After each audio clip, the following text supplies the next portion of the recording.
I was just thinking about this small little detail in my hair. Um, since my family is so fucking hateful with me and like think that I guess I don't know what the problem is because they don't talk to me and tell me what the problem is. But like they're really hateful. And I was just thinking about this on my way to the grocery store. So my mom didn't give me like a lot of my belongings from the house. She either sold them or she probably or threw them in the dumpster because like our dumpster was pretty close. And but she did pay very special attention. A medium size like Lowe's or Home Depot box, like not a small one, but like not a huge one, but it's called medium. Um, she packed an entire box and taped it and wrote on it. She didn't write expired food, but she packed up an entire box and like taped it and everything of expired food. And that wasn't one of the things that she threw in the dumpster because she walked it over to my friend Carmen's house and put it on her front doorstep. And I brought it home. Maybe she just wrote food on it or something. I don't know, but I opened it up. Every single box and can and everything that was in there was past the expiration date. So can you imagine spending so much time packing up an entire box of expired food, but like you can't give the person like their coffee pot, and I had two.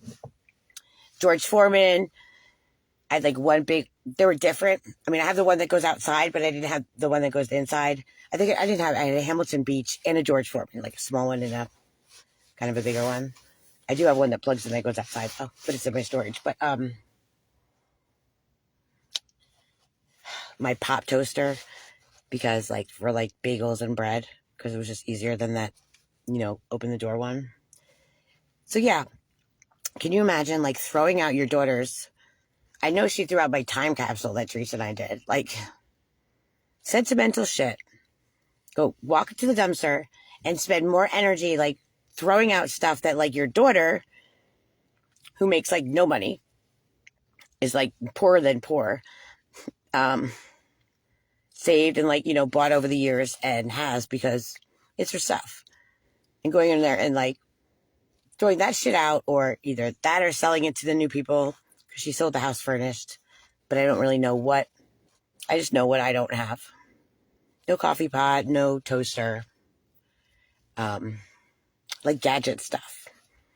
My KitchenAid, she probably brought the KitchenAid to Montana. I'm just guessing, But all that shit, like she did away with in some way or shape or form, or she has, but not that she's gonna give it to me. But then packing up an entire box of expired food, like, and she's running around saying that I'm mentally ill and I need to go get my medicine changed and that blah blah blah blah blah. Like, really, Mom? Because I don't know what you call that, quite frankly. I call it psychotic, but like that's probably not the right term. But like, what do you call a woman who spends more time and energy packing up a box of expired food so she knows like when you open it and you go through it, you have to just walk into the dumpster? Like, why would you? I guess that was probably the funny in her mind. Like, I think that's so disgusting. I could not imagine ever doing that to anyone, let alone my daughter. I couldn't. And I find it so sad that, like, when I'm talking to my sister Katie, and I'm just telling her, like, how I feel like I'm dying. I really do. I feel like I'm dying. And I know I'm not dying, but I feel so achy and, like, broken inside because I miss my daughter. And I just, I should know everything that's going on in her life. Like, how fourth grade is, and, like, who her teacher is, and who her friends are, and, like, what activities she's doing. Like, all that stuff. Like, that's what I lived for, I mean, I didn't just live for that, but that was my life. That was my everything. And I loved it so much. Like, and I know that's why she did this. But it's really sad when people think like they have the right to hurt other people, or it makes them feel good to hurt other people, or that they feel the need. They're either hurting so much themselves, like that they have to hurt other people to kind of distract themselves, or because the crazy thing in all this is that, like, I had many conversations with my mom about boundaries. first I had to explain what a boundary was and like why I'm putting it up. And she was like, she's like rejected it, but it's not about her. It's about me. And, like I gave her the opportunity to like, be a respectful mother and not overbearing, not like, overbearing and so controlling because like I'm grown, you know what I mean? I mean, I know you know what I mean. But I find it so sad that she spent so much time boxing up shit that like she knew I was going to have to throw out and the stuff that I did need. I'm talking about like no pots and pans. Okay. I had to buy all new pots and pans, no baking sheets, no. And I had good stuff. Like the ones that like, they have like that, whatever in the middle, like the expensive ones because the cheap ones I learned a long time ago, they like burn the bottom, So, and I bought that stuff like here and there. And my dad gave me a lot of stuff too because, he's like Mr. Chef Boyardee Tom. But like no pie dishes, none of that stuff. No spatulas, no mixing stuff, no mixing bowls. No, my bad. She did give me mixing bowls. She gave me like the Dollar Tree ones, but not like the good ones with like the handle, the pourer. And then last night I was going through some stuff and I was reading an email from her and she was like telling me like, oh, more will be fine, Kelly. Why don't you just go find a 1-bedroom? And she's like, you probably want to find a 1-bedroom in like basically like in the ghetto, in a less desirable area, I think she said. Like, okay, so now you're going to discard me. And you think that because, I have mental illness because you discard me, like, because you're a queen, like, that I need to go live in a less and then desirable area? Like, it's so sad. But I live in a gated community, Mom. How about that? For $488 a month. That's my rent. You can't beat that. So I guess I would be jelly about that too. But that's like the luck of the Irish. I mean, the luck of the Irish is no luck at all. But I do luck out in a lot of ways. I luck out, but in most ways I don't. I swear, like if there's gonna be a pile of poop, like I promise I'm gonna walk in it, like and not see it, even when it's right in front of me. I'm like, I've got that kind of luck, but I can't believe you, Mom. Like it's just, it's not funny, I know, but I have to laugh about it because for a year and a half, when like I realized this was going on, like I was like in a brain fog, like I could not deal with the fact that my mom is who my mom is. Like it was so painful, so painful. And I like walked around. It was like right when my dad died, so it was like double whammy. And her idea was to like threaten to evict me all year. That's what her and Mark did. They played good cop, bad cop. Like my mom would be like, "No, you can stay." And Mark would be like, "I told you could go 30 days ago." I'm like, "Oh my God, can I just let Maura stay for like finish out the school year and I'll do that?" But again, I guess I didn't move fast enough for them. So then she came here and just did the rest of the school year with Maura. But like, she took my daughter's mom away, like for no reason. That will never be okay with me. Like, she made this whole fucking bullshit up. And she's not just like doing this with me. I mean, she's like fooled my entire family. And I mean, I don't blame them. I don't know what she was saying all those years that like I didn't talk to them, but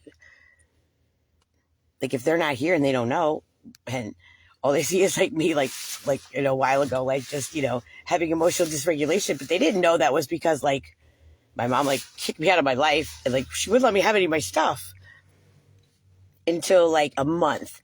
And then it was like all the stuff at one time and it was in a moving truck. So I had to move it to storage. But like in between then, like food, towels, all kinds of stuff like that. Like I had to go buy stuff. And then I hear her talking to my sisters, like, she's spending all this money. Like, do you know how psychotic that is? Like, you kicked me out of my life. I got to go stay at a no-tell motel. That was being cheap because, like, I'm not going to go stay like at a, Hilton or something because I don't have that kind of money. I didn't even have the money for the in-town suites. Like, but,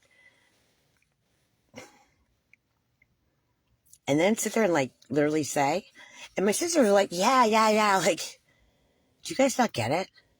apparently they've never had to live like poor. They've never had to like live, and I'm sure like I know that they have to budget and stuff, and everybody does, but like, how did that go over their head? You know, like if someone was telling me, you know, why I spending so much money, I'm like, well, why do you think they're spending money? Because you put them out on the streets and they have to spend money because that's what you did, you know, like, and they're just like, yeah, and they talk about it. It's so sad. I'll tell you though, it it humbles you and it makes you maybe a more well-rounded person when you have to like struggle a little bit. When you have to struggle and you have to like live in, you know, places that maybe you might feel are less desirable. Like where I lived in Southern Pines was like HUD housing, but it was a gated community. It had like security, 24/7 security. And my mom could not even spend one night there before I moved to Matthews. Moved back up, you know, to Charlotte area. So like, and I lived there for 2.5 years. And there's people there that, you know, you want to stay away from, but there's also like really nice people there. You just, you know, just like anywhere. But it's so yucky to be bougie like that. Like so bougie that like you think that you're like above all that, because when something happens to you and you have to live in those conditions, like you got to be able to adjust. And I'm telling you, Mom, I'm like finding more and more evidence of your planning and plotting and, you know, planning to come for 30 days. Not sure why, with the rental car and stuff. Like I'm still listening to all those videos on my security in my in my condo, and it's kind of interesting how I'm finding all kinds of things like that perhaps like you wouldn't have been doing if you were not involved with reporting child abuse, and you were not involved in like knowing you were coming here for that purpose. And I wonder, like you said it was going to be longer than 30 days, but I do wonder if that's why you were telling the family, like, I needed to go 30 days to the ranch. Was it because, like, you knew you were going to, like, sell the house, you needed, like, 30 days? What's up with the 30 days? I'm wondering that now. Like, why was she going to my whole family and telling my whole family that I needed to go to this, like, bougie, it's like a bougie rehab or, like, residential center?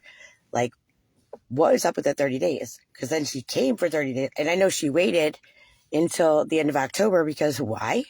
It gets cold in Montana. So she wanted to spend the winter in North Carolina because she's selfish. She's a selfish bitch. Like, I'm not even kidding. So all summer, I guess they were all like, you know, going back and forth with her. I don't know. I didn't talk to her. I just heard this later. And apparently she was saying like, yeah, Kelly's going to go, not going to go. Kelly's going to go, not going to go. How about this? Like, she wanted me to go because she wanted to come here for the winter and like spend 30 days. But it was like $30,000 and she wanted someone else to pay for it, of course. And, of course, you know, she happens to start calling in these, you know, child abuse claims at the time when it starts to get, you know, a little bit colder, and she probably bought her ticket like a month in advance. I don't know. I don't know all that part, but I do know that she said in her little phone call that she had rented a car for 30 days plus, and then she had to leave. So clearly she was not coming here for 30 days plus so that I could go to some bougie rehab because she left. You know what I mean, Mom? What the hell are you and Mark thinking? Like, you really think like, I think you owe me $30,000 at least. I mean, I could go into pain and suffering and shit, but I feel like if I don't get that, if you don't reimburse me for my expenses because you planned this whole bullshit and then continued it on and on and on, I'm thinking like then I'm going to go to court and it's going to be $30,000 for my expenses and then a whole lot of pain and suffering for me and Maura. So, you know, I'm not like extortion. I'm not extorting you or anything, but I'm telling you like it is. You better get your little finances together, you and Mark, and figure out what you're going to do, because I know what you did. And no, nobody's going to convince me anymore that I'm crazy. You're crazy. And with all the things that I have that they don't know about, a judge is going to find you fucking guilty. You and Mark guilty of what you did. Because you did do the unlawful eviction. But I'm talking about the other parts. And that's just like if it's just like in the civil.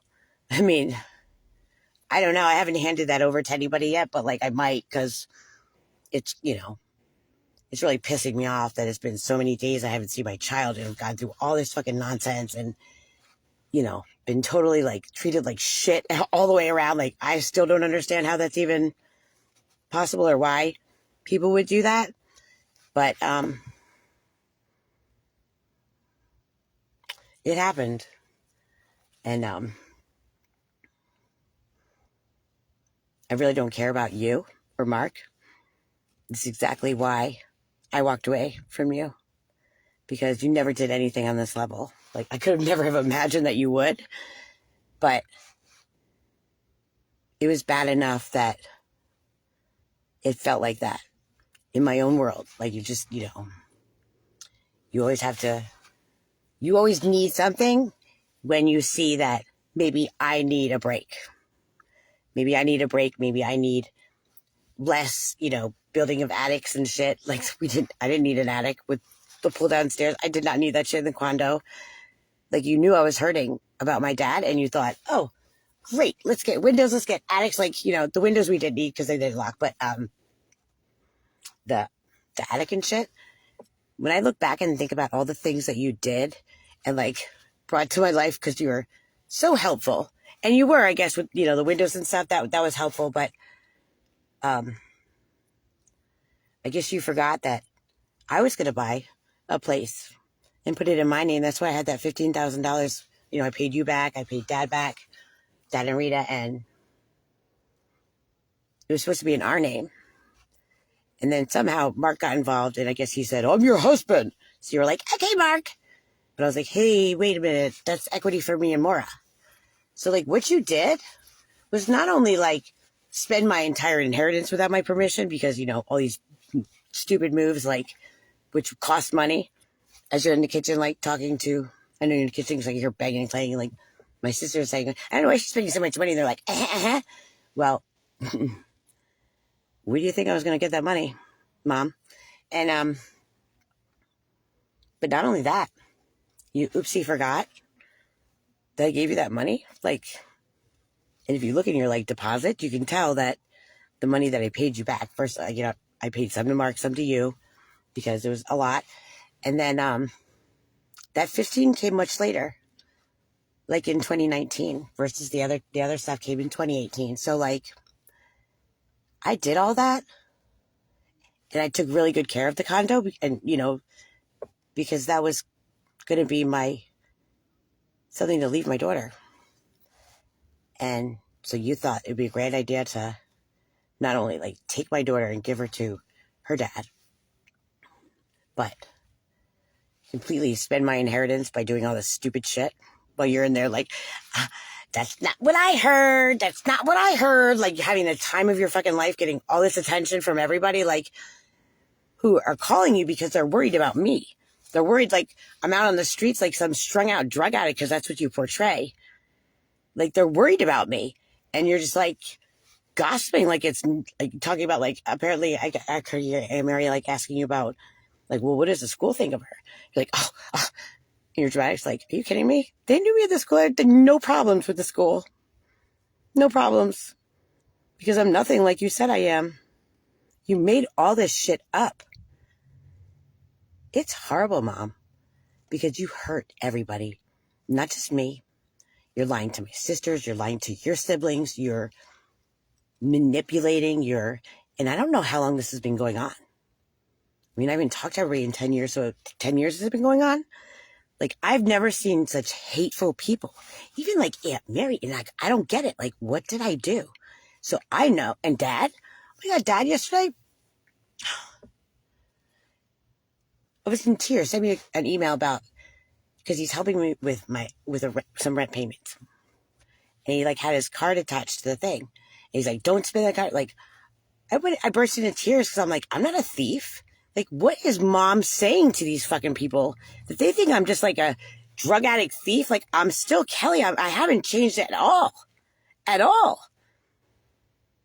I'm like the Kelly who's like a really good mom, and they all know it. And I just don't understand what mom, my mother, Martha, has been doing all these years, and like what the hell you're saying about me, because it seems to be a series of occurrences that you're like reporting or whatever, or set situations that are happening because you're the only one that talked to me that never happened.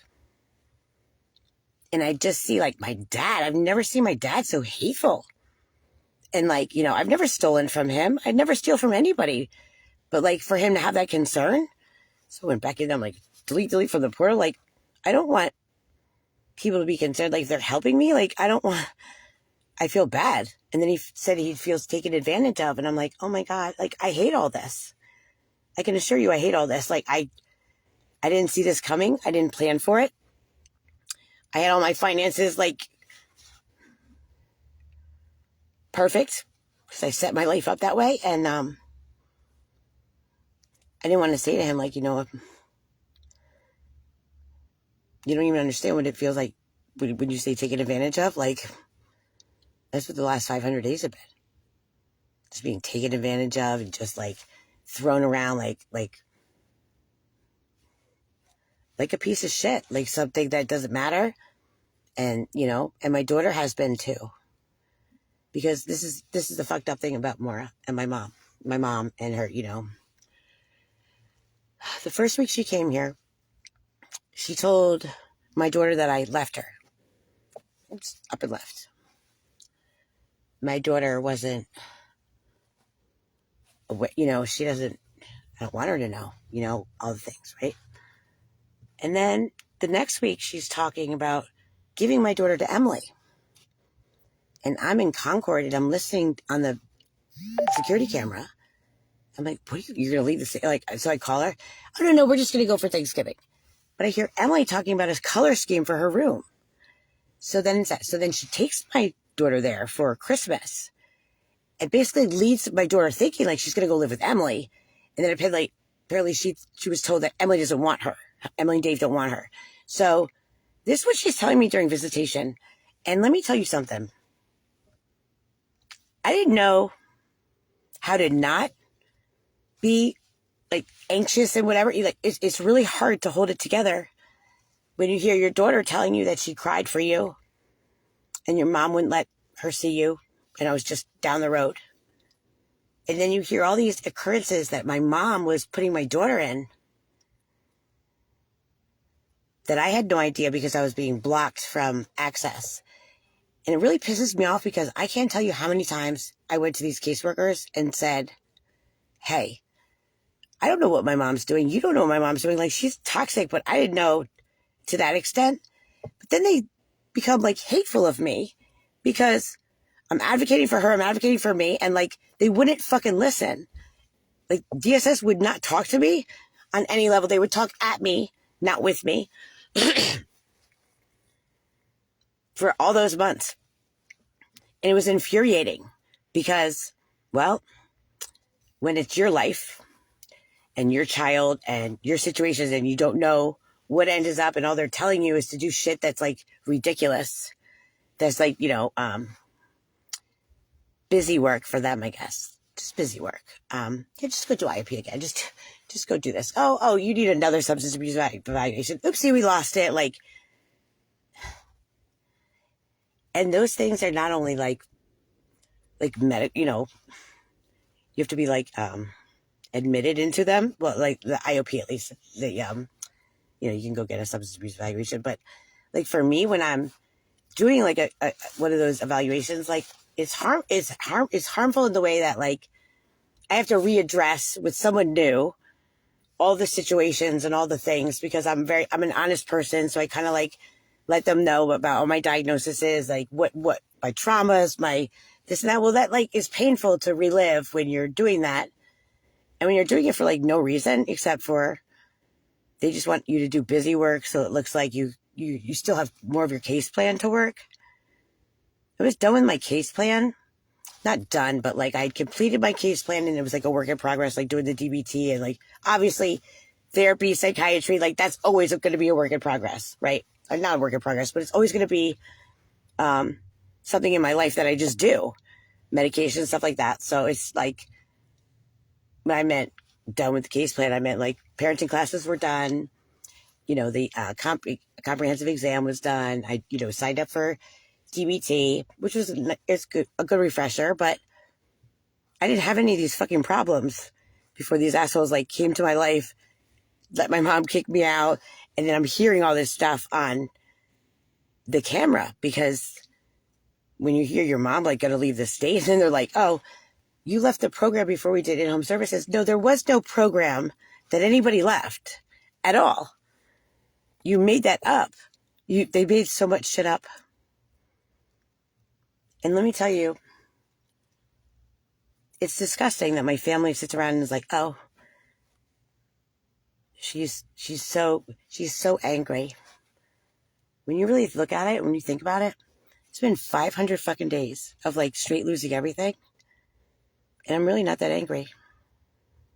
I was angry at first, but I'm really not that angry. Like, you don't see me hurting people or being violent or, you know, going to knock on doors and like harass people. I've never done that since day one.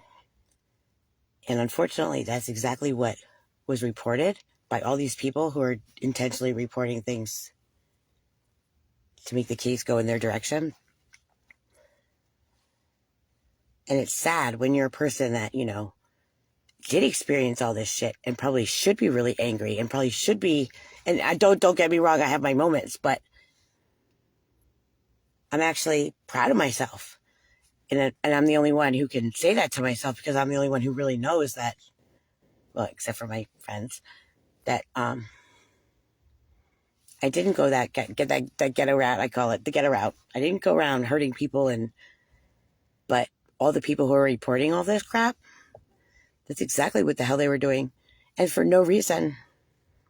I didn't come to their house and take their money or their kid or their property, or they actually got my property for free. They are getting paid double than what they would pay in child support. I'm talking about Red. Like, I mean, and they weren't uprooted or, you know,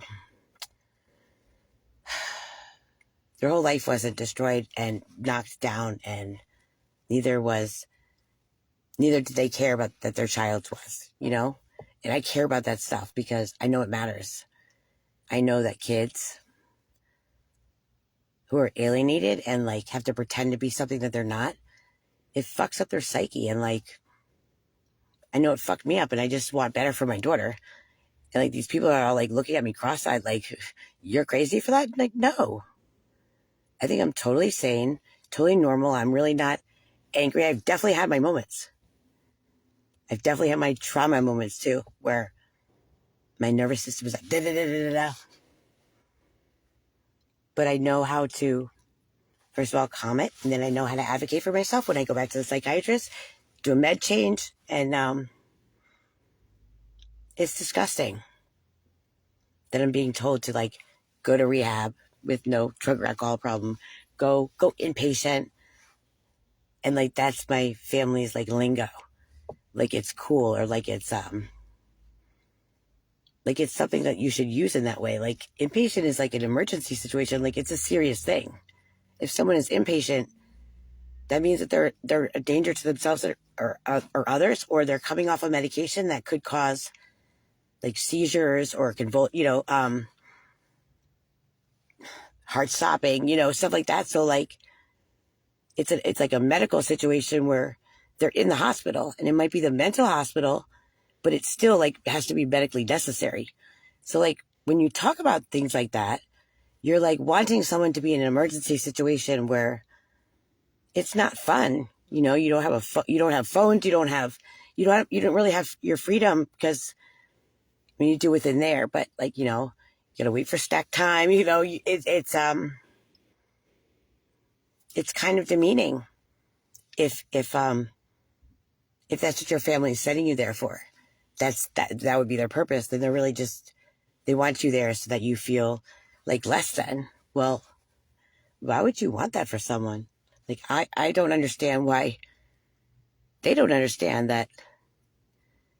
I think that their mental illness and wanting that for someone is probably a personality disorder or, narcissism, or, I mean, I don't know. I'm not a doctor or a therapist to diagnose them, but like, clearly there's some problems in their mind if that's what they wish for people that they don't like. Because like 7-10 days of like living that way, you do get a lot of, you go to groups, you get a lot of skills, but at the same time, you miss your family, you miss your home, you miss your toilet, you miss your bed. And it's a medically necessary thing. So it's like, Katie, it's like me wishing for you to go to CHOP, like when you were in CHOP, because I'm pissed at you. I wish you were in the hospital, like hooked up to all the things. That's not very nice. That's like ultimate, that's horrible. Who wants to be in a hospital or, and then you're locked down. So like, you can't leave because when they do involuntary commitment, it's like, you don't have the right to leave because you're not of sound mind and body, and they need to protect you from yourself, and they need to protect the citizens around you from what you might do, whether it be harm yourself, harm others, both, like, walk in traffic, like, it's not a kind, nice thing for anyone to experience, or it's certainly not something kind and nice for anybody to want for someone else. I mean, it's not really kind at all. It's actually, I think it's pretty fucked up that someone would want that for someone. And it's even worse when you're an empath like me, because I go there and I can feel so much pain, not just like my own pain for being there, but I feel everybody else's pain and sorrow and, whatever. And I can deal with it, but it's a lot. It's a lot to see people. For me, it's a lot. It hurt. It's very painful for me. Not only do I feel it, but like to see people in pain. And I mean, you make the best of it. And I guess like it's good to see when they come in, they're, not well. And then it's nice to see that transition. But at the same time, like, it takes a lot out of you. And that's like in addition to not being able to see my daughter, but like, they've kind of wished this on me for 500 days now. And it's like, why?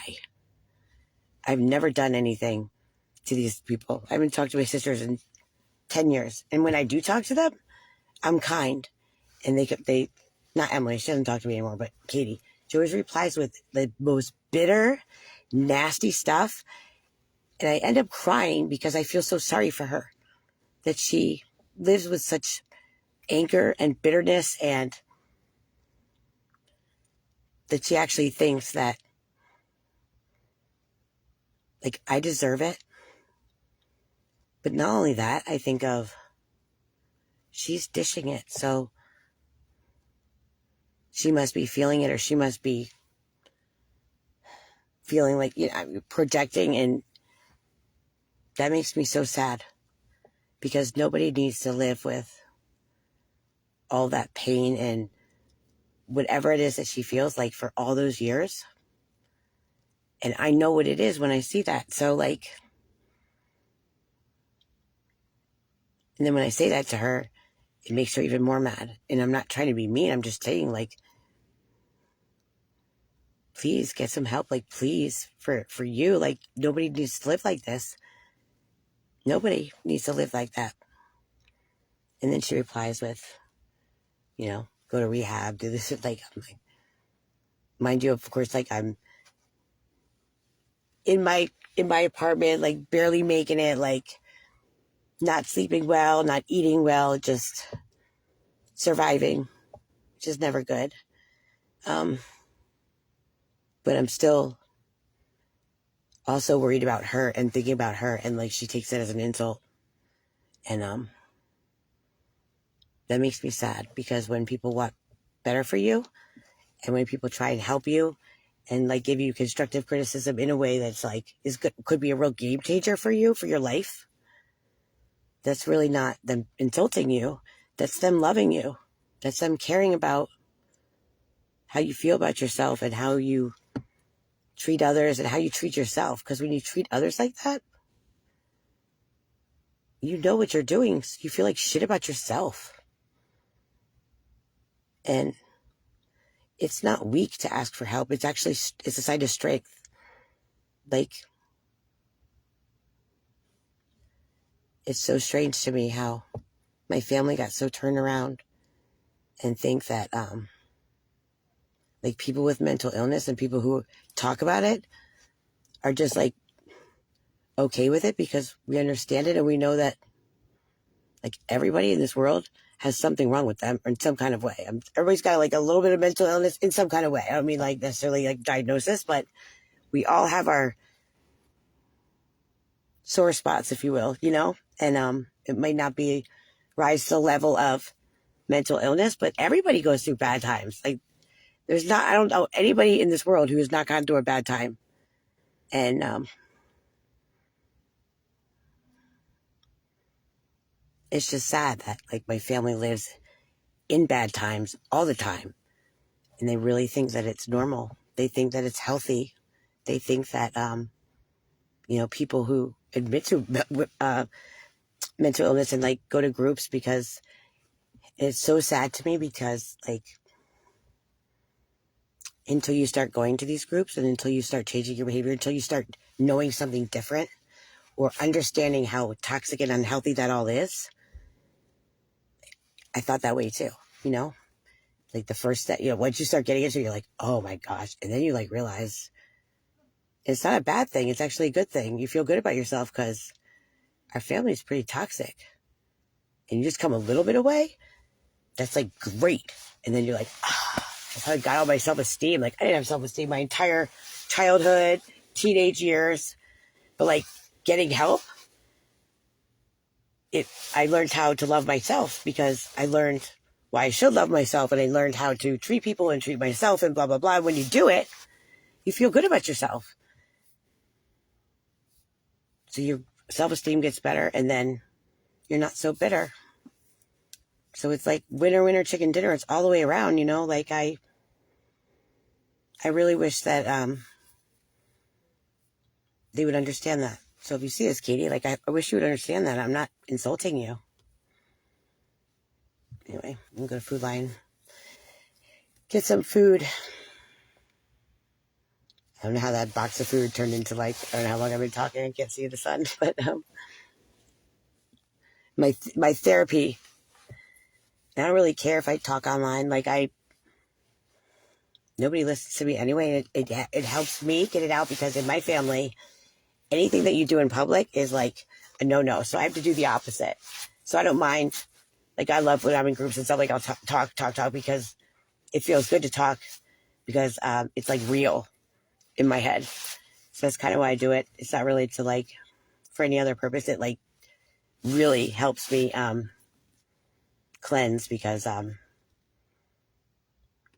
that's how I was raised. You know, we got to keep that stuff in private. So it's like, yes, I said it out loud. I said it publicly. Oh, I know it's stupid. But when you're going through hell, that extra really helps. Alrighty.